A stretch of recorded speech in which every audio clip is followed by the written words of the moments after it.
that is the basic part, that is the documentation. How to screen and document, that is what we start with, vision. So how are we in the camps? Like in hospitals, HMIS already exists, but in the outreach programs, the documentation part is largely lacking. So that is what this talk is going to be about. So we'll just try to unravel it in terms of these 6 who's and why's on this topic.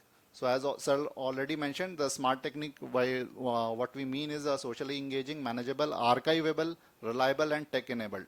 So this talk is mainly, the first part will be dealing mainly with the documentation of the epidemiological data in community settings and vision screening and its documentation using the SMART methodology that we have been trying to propagate. So data, so first thing is data. Without data, you cannot move ahead. In today's time, data is gold, data is oil. We already have been hearing those sayings. So traditionally, like till now, what are the forms of documentation that we use in community settings are mainly registers, maybe Excel sheets, somehow registers remain the backbone. That is how we document in the camp settings mostly. But HMIS apps do exist and they are being used, but very sparsely. So that is like our main target area, and we will just try to elucidate how it can be used. So this again, as I sir already said in his those lucid stories, like once you come back from the camps, you have to spend the whole night documenting and gathering the data. So that obviously is a headache. Though reliable, we have had excellent data from those registers, and that is what has been our backbone of our community ophthalmology. But yes, now we have some tech enability, so why not use it? So that was the traditional thing that was being used. And advantages of digital documentation, I think that is all well known to it, and sir already mentioned it regarding the documentation, archivability, and retrieval, and for like analysis part. So you do not have to like bother about retrieving the data. The app can actually do the analysis part as well and give you very wonderful pie charts and bar diagrams and all that, right? So as I said, in hospital settings, this transition has already been smooth. They already exist, but in community settings, it has largely been lacking. Some talks, like in the community ophthalmology free paper session, I heard that like people are using it, but like again, as I said, very sparsely and very limited settings. Okay, so how are we supposed to do that? So HMIS mobile apps that are like one of the keys, and using a QR based enabled registry. And like I am from a government setup, and where we actually are using a CDAC model, and which has a HMIS integration, and we are now moving on to a mobile based QR based Ayushman Bharat health account linked data, so that you get that centralized data and you can utilize it actually for any analysis purpose. So how that can be done is, so as I said, now patients are like very skeptical about using a QR or scanning a QR. Now in today's time, smartphones are not an issue. Like electricity ports may be an issue. You cannot find in rural settings, electricity is an issue, but not smartphones at all. People are like well versed with smartphones, so that is not a limitation at all in today's time. So with a QR, with a like a government backup, that this is a government QR, so people do have some trust in that, and they actually do scan those QRs. So what we do in this is, yes. So the patient just scans that QR and gets an OTP, it gets linked, and all the whatever the data, epidemiological data is there, that is being captured through his already existing Aadhaar or whatever data he wants to share. So that is up to the patient, but yes, you have that epidemiological data once and all for all. And what secondly it does, it creates a token system. So you can have some queue management even in the camps. So the patient knows, okay, mera jo queue hai 13 number pe, so I have to wait so much of time. So that solves a bit of the like management issues also. Okay. So, and yes, if it can go further, now this is like under trial only, but yes, patient can self-register themselves. So you can actually, if you are planning for a huge camp, so like 2 hour slot you can keep in the morning, patient can self-register, get a token generated, and you can have that queue management again, right?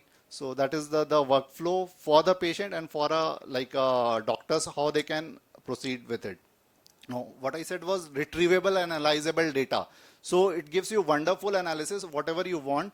So in this, like we are location wise, so temporally, geographically, geospatially, you get all those data. So if you can, if there's like in COVID times, if you want to know, okay, patients, what allergic conjunctivitis are coming from which zone and which is like more prone to that region, so that you can have very well mapped.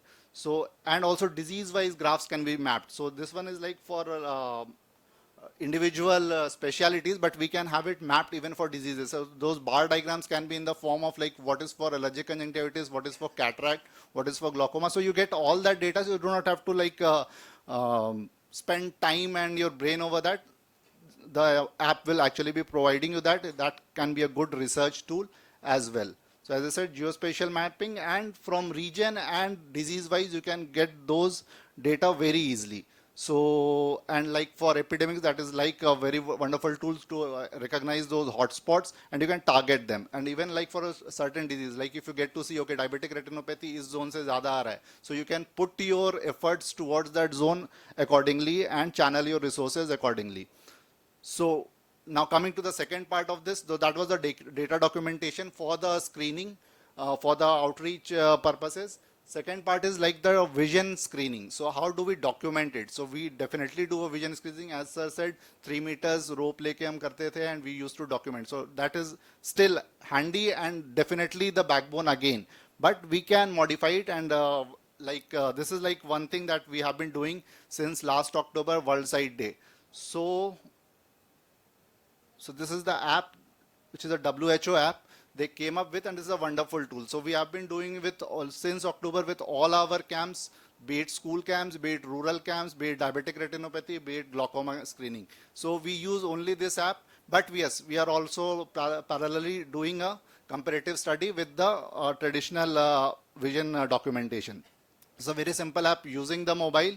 So all the instructions are actually in the app. Once you click it, anyone can do it. It's like what ma'am said, ABCD, anyone can do it. So long distance, short distance, you can record it, and it engages the patient actually. So they are like very actively doing it. So distance are like 2 meters required for the distance, and near 40 centimeter distance you can do it.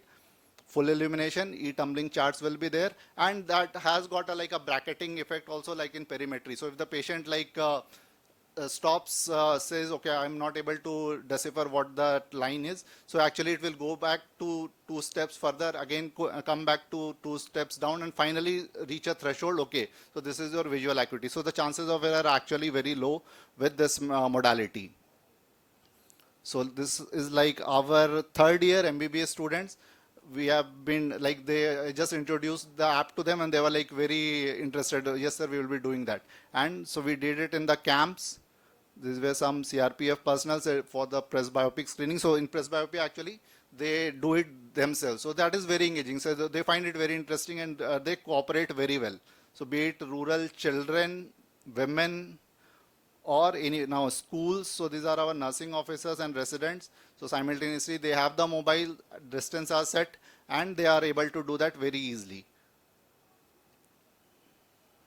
So this is what the results will come out like for a normal person and for an impaired vision.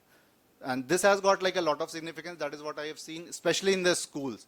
So when you tell the parents, okay, आपके बच्चे का vision 6/12 है, आपको जांच करा लेना चाहिए. They want actually hear to you most of the time. They said they will be in a denial mode initially कि नहीं आँख ठीक है, वो तो सब कुछ देख रहा है. But once you give it in percentages, so like parents are skeptical about percentages. Nowadays, anything below 90%, below 80%, they will know something is wrong. So once you start depicting them in percentages, they will promptly respond कि नहीं इसमें तो कुछ गड़बड़ी है. So that is where actually it helps a lot. So, but yes, what we find is that this color coding can be a bit different. Like for those patients who need referral, that can be in green actually, red actually. And the cutoff as per WHO has been 6/12, but in the recent myopia meet in January at RP Center, it was like unanimously decided that for Indian setting, it should be reduced to 6/9. That should be the threshold for screening for myopia, especially in children. So this one is for presbyopia. The patient himself does it, just makes the marks whichever the e-tumbling side is, and you get a results for near vision also for both the eyes. And the patient knows, okay, okay, now definitely I need a glasses. Like it's very difficult to again counsel, especially female patients, nothing negative about it, but just they are like skeptical about using glasses, especially in the rural settings. But once they see these numbers, they definitely shift to it. Now, already 3 studies have already been done to validate this app, mainly in the Center for Eye Research in Australia, and which is a WHO collaborative center for prevention of blindness. So they came up with a very wonderful sensitivity and specificity, around about 80-90%. So that is good enough for a screening app. Okay, so that decreases a lot of load. And as I said, we also simultaneously have been doing with the app and with the traditional mode, and like we'll be coming up with the results once the study gets completed. It's a 1-year study that we have been doing. So advantages we already mentioned, especially educating the parents, it becomes very easy with these percentages and graphs.